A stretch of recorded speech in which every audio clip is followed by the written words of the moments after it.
Hello friends, नमस्कार। स्वागत है आपका मेरे नए वीडियो में।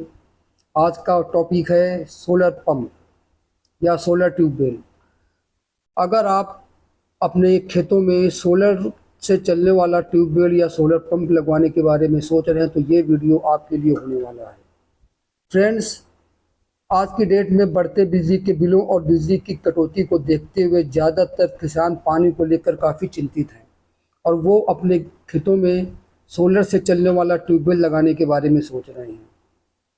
अगर आप भी उन किसानों में से एक हैं या आपका भी एक प्लान है कि आप भी अपने खेतों में सोलर ट्यूबवेल लगवाना चाहते हैं तो बने रहिए मेरे साथ इस वीडियो में। मैं आपका दोस्त अनूप सिंह, एक सोलर एक्सपर्ट। अगर आपको सोलर ट्यूबवेल से संबंधित कोई भी जानकारी चाहिए हो तो आप मुझे बेझिझक मेरे कॉन्टैक्ट नंबर पे कॉल कर सकते हैं या मुझे इस नंबर पे व्हाट्सएप कर सकते हैं।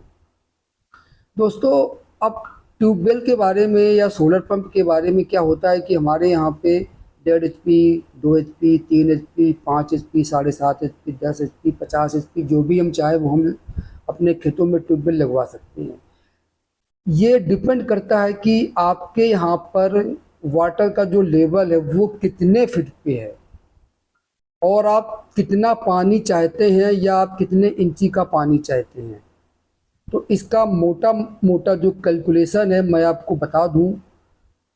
जितने भी एचपी का आप ट्यूबवेल लगवाना चाहते हैं तो आपके पास जो सोलर सिस्टम लगेगा या जो सोलर पैनल लगेंगे वो उतने ही किलोवाट के आपको लगाने पड़ेंगे जितने एचपी का आपको मोटर लगाना है या जितने एचपी का आपको पंप लगाना है। सपोज दैट अगर आपको 3 एचपी का पंप लगाना है तो आपको 3 किलोवाट के कम से कम सोलर पैनल इंस्टॉल करने पड़ेंगे। दूसरी चीज़, आप जो भी मोटर लगा रहे हैं वो सिंगल फेस हो या 3 फेस हो। अगर 3 फेस है तो 415 वोल्ट। तो आपके पास इतने सोलर पैनल होने चाहिए कि उनकी जो वीओसी है, वीओसी उस वोल्टेज रेंज से ज़्यादा हो। जैसे कि 415 वोल्ट वीओसी है तो आपको पता है कि हमारे आजकल मार्केट में 72 सेल या 144 सेल हाफ कट के जो भी पैनल मार्केट में आ रहे हैं ये 45 से लेकर के 50 वोल्ट वीओसी के होते हैं। और लोड पड़ने पे ये इनकी जो आपकी मैक्सिमम पावर वोल्टेज होती है वीएमपी, ये आपकी 36 वोल्ट से लेकर के 42 वोल्ट तक वेरी करती है। अगर हम इसको अगर आप 400 वाट या इससे ऊपर के सोलर पैनल कोई भी आप ले रहे हैं या आप हाफ कट में कोई भी पैनल ले रहे हैं तो एक पैनल आपका 40 वोल्ट हो गया। इसका मतलब है कि 415 के लिए आपको 11 पैनल की सीरीज बनानी पड़ेगी। अब 11 पैनल की सीरीज बना करके आपका 415 वोल्ट की आपकी मोटर की जो वोल्टेज की रिक्वायरमेंट है वो फिल हो गई। अब सपोज दैट आपके पास 7.5 एचपी का पंप आपको लगाना है तो 7.5 एचपी के लिए आपको ये तो पता हो गया कि हमें 11 पैनल लगा करके सीरीज में हमारी 415 वोल्ट की जो हमारी वोल्टेज की रिक्वायरमेंट हमारी मोटर को वो फुलफिल हो गई है। लेकिन अब मोटर को केवल वोल्टेज नहीं चाहिए, मोटर को चाहिए करंट।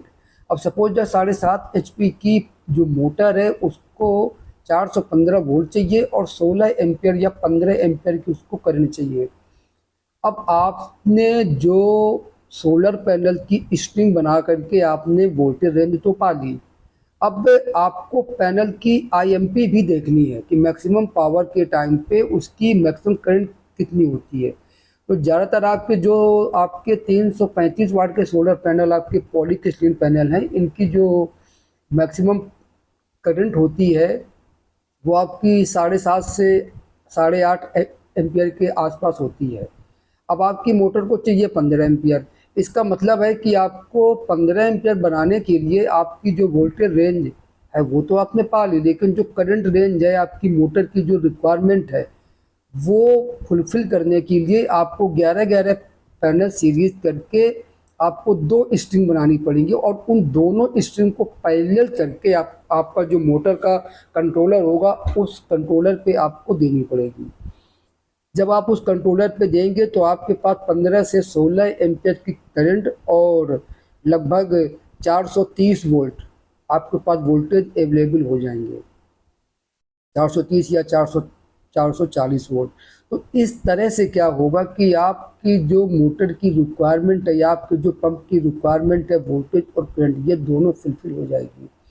तो मोटा मोटा रेशियो है, अगर आपको 10 HP का पंप डालना है तो आपको 10 किलोवाट के सोलर पैनल लगाने पड़ेंगे, सीधी सीधी बात है। इससे कम लगाएंगे तो जाहिर सी बात है कि आपकी वोल्टेज रेंज कहीं ना कहीं अफेक्टेड होगी और प्रॉब्लम आएगी। एक चीज़ और, जो गवर्नमेंट सब्सिडी के द्वारा आपके पास सोलर पंप वगैरह लगाए जा रहे हैं, ये कम पैनल लगाने के बाद भी चल जाते हैं। उसका सबसे बड़ा जो कारण है वो कारण यह है कि मार्केट में सब्सिडी के द्वारा लगाए जाने वाले जो पंप हैं ये 415 वोल्ट के ना होकर के 380 वोल्ट के होते हैं। और जब 380 वोल्ट के होंगे तो आपके पास 35 वोल्ट का डिफरेंस आ गया, और 35 वोल्ट का डिफरेंस मतलब है कि आपको सीरीज में एक पैनल कम लगेगा।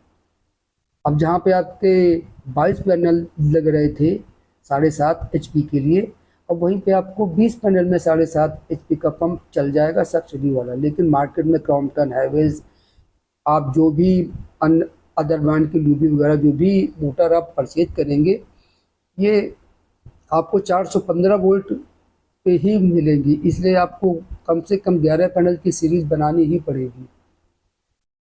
और सब्सिडी वाले पंप में आपको लगभग गवर्नमेंट 70% के आसपास सब्सिडी प्रोवाइड कराती है। नॉन सब्सिडी के केस में अगर आपको किसी भी प्रकार का सोलर ट्यूबवेल, सोलर पंप या सोलर आटा चक्की अगर आप लगाना चाहते हैं तो आप हमसे संपर्क कर सकते हैं।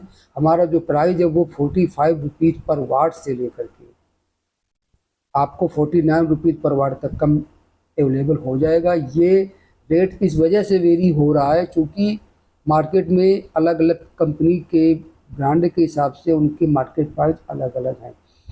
इस 45 से लेकर के 49 रुपीज़ वाट प्राइस में आपको हम solar structure, solar panel, complete installation, wiring और इसका पंप का कंट्रोलर, इतना आपको हम प्रोवाइड करा के देंगे। फ्रेंड्स, अगर आपके यहाँ पे जो वाटर का लेवल है वो 100 फीट से लेकर के 120 फीट के आसपास है तो आपको 3 HP का समरसेबल या 3 HP का पंप आपके लिए पर्याप्त रहेगा। अब अगर आपके यहाँ पे वाटर का लेवल 120 से लेकर के 180 फीट के आसपास है तो फिर आपको 5 HP का समरसेबल ही लगाना चाहिए या ट्यूबवेल लगाना चाहिए। और अगर आपके यहाँ पे वाटर लेवल जो है वो 180 से लेकर के 250 फीट का है तब आपको 7.5 HP का ट्यूबवेल लगाना चाहिए। और अगर आपके यहाँ पे वाटर लेवल 250 फीट से ऊपर जा रहा है या आपको पानी जो है वो ऊंचाई में लेके जाना है तो फिर आपको 10 HP या उससे बड़े ट्यूबवेल के बारे में सोचना चाहिए। अगर जानकारी अच्छी लगी हो तो वीडियो को लाइक कीजिए, शेयर कीजिए और चैनल पे नए हैं तो प्लीज़ चैनल को सब्सक्राइब कीजिए।